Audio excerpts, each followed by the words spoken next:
Hey guys, what's up? It's Patrick here, and today I'm bringing you guys episode 2 of my Let's Play Clash of Clans series.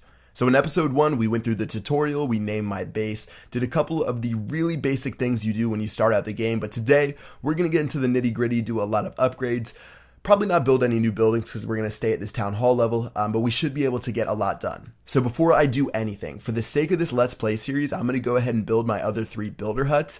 Like I said in the last video, builder huts pretty much the most important building in the game because they allow you to upgrade stuff as well as build new buildings, but they do cost gems, which is the premium currency. So you do have to spend money to get these, but you actually can earn them through achievements which you unlock, or which certain ones you'll be able to get later in the game. So personally, I mean, if you're like Town Hall 4, Town Hall 5 right now and you think you love Clash of Clans and you're going to play it for a while, they're definitely a great investment, but you can also just save up your gems and use those to get your new huts.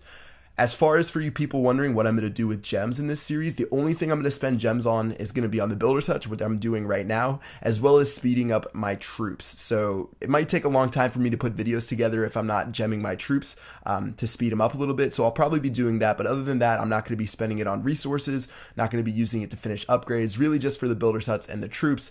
And yeah, that should be it for now. Alright, so looking around our base and what else we want to do. In the early levels, it really isn't that important what you upgrade. You just want to make sure your builders are busy.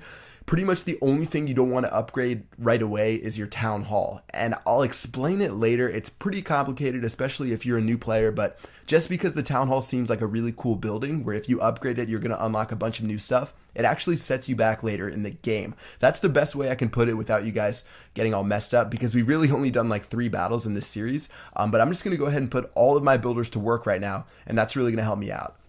So I have my collectors being done. I'm also doing the barracks and one of my cannons. I guess if I had to say what I prefer upgrading the build in the beginning, I really like doing my collectors and my storages. Collectors actually get a really nice boost in the very beginning, and storages are also really important, but we'll do those in just a second. All right, so looking at this first base, I'm going to attack this base just to show you, it's an example of a base you don't want to attack when you're a lower level. So you're going to see that building right there, and that is called a mortar. So the mortar, even though it scales off a little bit later in the game when you get a bunch of high level hit point troops, in the very beginning it is devastating. So I'm just going to drop a couple of barbarians so you guys can see what it does. It does splash damage to multiple targets at the same time, and you can see right there it did half damage to my barbarians. And if you guys are attacking bases, chances are in the very beginning your barbarians are going to group together when you're attacking like the cannons and the archer towers. So I generally skip bases with mortars until I'm like Town Hall 3 or Town Hall 4 unless the mortar is out of range, because they can do a lot of damage against your barbarians. And don't even get me started with archers because they take out archers almost in one shot if they are upgraded. Okay, so looking at this base right here, this is a great example of a base I want to attack. So I can see all of the defenses. The defenses aren't huddled inside of the base. So I don't have the cannons behind like the storages or the collectors or something like that. They're completely on the outside. So the very first army composition you're going to use when you start the game is going to be 20 barbarians because they're the most powerful troop. You really don't need archers in the beginning because no one has walls. But I'm just going to go ahead and split my troops into thirds and drop those on the defenses. So I think I mentioned it in the last video. You only need about 6 barbarians to take care of these level 1 defenses. So I dropped about 6 or 7 on each of those. And I was able to take those out. And now that I focus the defenses, I'll just have to wait for my barbarians to run around the base. And after they run around the base and take it out, I'll actually get all of the resources. So there are certain bases where you're going to want to do what I did here, take care of the defenses first and then get the resources.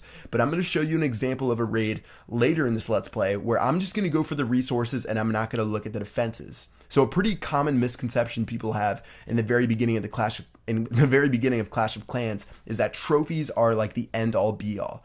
I'm going to get 32 trophies for raiding this base, but that means absolutely nothing. Trophies literally mean nothing. It's funny to say, but not even Town Hall 2, they mean nothing at Town Hall 10. You'll see people who played this game for 2 years and they've never gone for trophies. They've only gone for resources because the only point of trophies, the only thing they do for you is status. They have status so you can show off on the leaderboard, which is obviously really tough to do when you're playing against people who are spending thousands of dollars on this game. So really trophies are pointless. They do dictate what type of bases you attack. So if you have a low amount of trophies, you're going to find weak bases like this one. And if you have a high amount of trophies, you're going to attack bases that are higher town hall levels with more defenses, but that's pretty much the only purpose they serve. So it was really just a nice luxury that I got trophies from this raid, but I'm going to show you guys that it's not about trophies, it's all about the resources. And that's pretty much a strategy called farming, when you go for the resources and you really don't care about what happens to your trophies. Town Hall 2 is pretty early to start thinking about farming because most bases are pretty destroyable, but there is a pretty good example coming later in this Let's Play.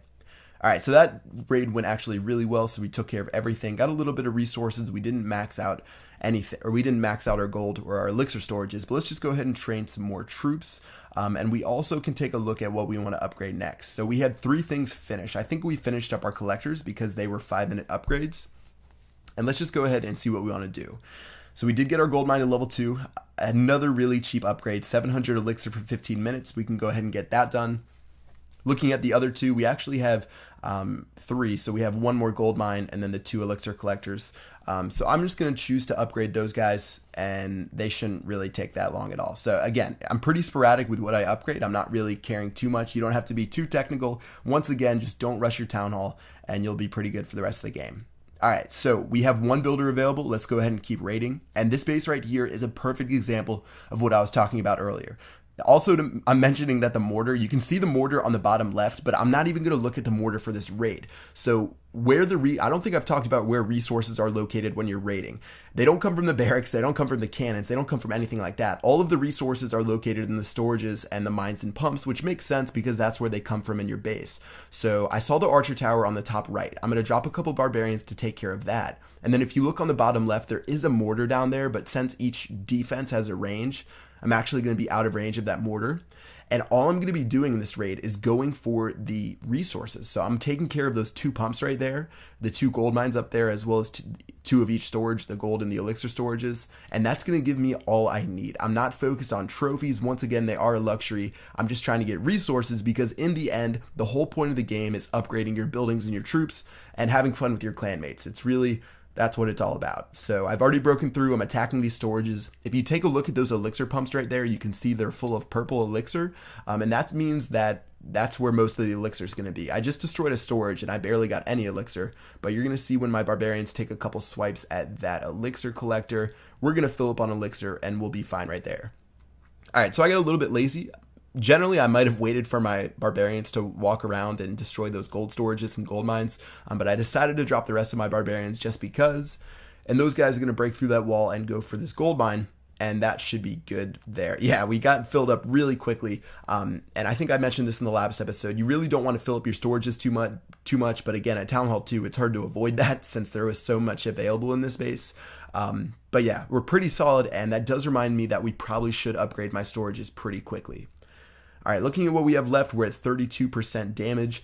You get 50%. If you get 50% on a base, you get 1 star, which means you get to keep your trophies and you actually gain a little bit. If you destroy the town hall, you're going to get an additional star, and then if you do get 100% on the base, that's going to get you your 3rd star. So I should be able to get 50% on this base and get that 1st star. So I'm just going to wait on my barbarians to destroy these guys, and then I could probably just surrender from there. I don't think I really have enough damage to take care of the town hall and take this guy out.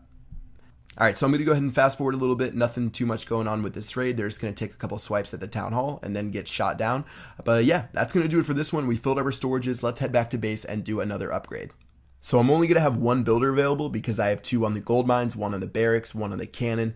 But let's go ahead and see what we want to focus next. We did get the gold grab achievement, which is going to give us 5 gems for getting 20,000 gold. But I want to take a look at the town hall. So ours is level 2, and like I talked about earlier, when you upgrade it, you unlock a bunch of new buildings. So we're going to get another army camp. We're going to get the laboratory, which lets us upgrade our troops, as well as we're going to get that mortar that I talked about earlier. So it's pretty important to upgrade this town hall to town hall 3.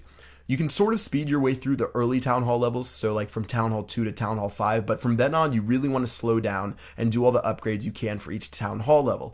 But I'm going to take it slow. I have been doing a lot of upgrades around my base, and I'm going to need to do this gold storage because I actually can't hold enough gold to do that 4,000 gold upgrade. So I'm going to upgrade that first. It's going to be a 30-minute upgrade, and since we do have a little bit of time left, I'm going to go ahead and finish another single-player map level.